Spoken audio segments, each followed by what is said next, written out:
ఆ ఊర్లో ఎక్కడ తవ్వినా ఆలయం బయటపడుతోంది. ఇంటి కోసం పునాదులు వేద్దామన్నా కింద ఆలయం ఉంటోంది. బోరు వేద్దామంటే ఆలయం కనపడుతోంది.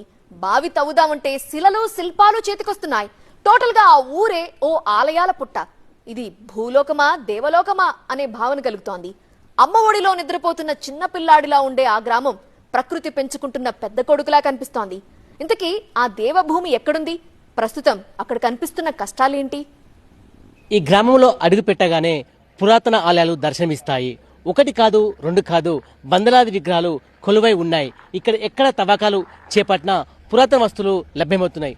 ఒక్కసారి ఈ గ్రామ చరిత్ర గురించి ఇప్పుడు తెలుసుకునే ప్రయత్నం చేద్దాం.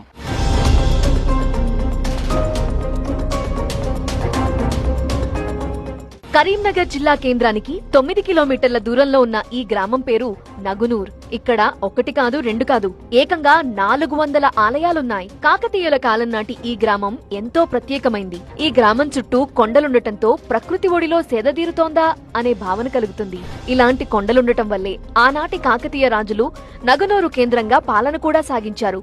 కొండలపై శిబిరాలు ఏర్పాటు చేసుకుని శత్రువుల రాకను గమనించేవారు. కాకతీయుల పాలన సాగిన చోట ఖచ్చితంగా ఆధ్యాత్మిక వాతావరణం కనిపించేలా కట్టడాలు నిర్మించేవారు.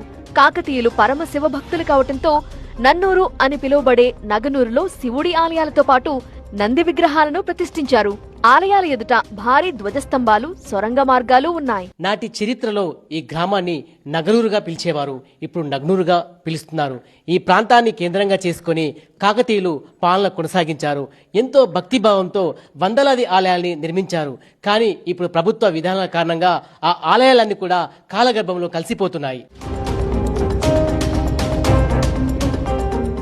దక్షిణ భారతంలో ఎర్రబండతో తయారు చేసిన త్రికోట ఆలయం నగునూరులో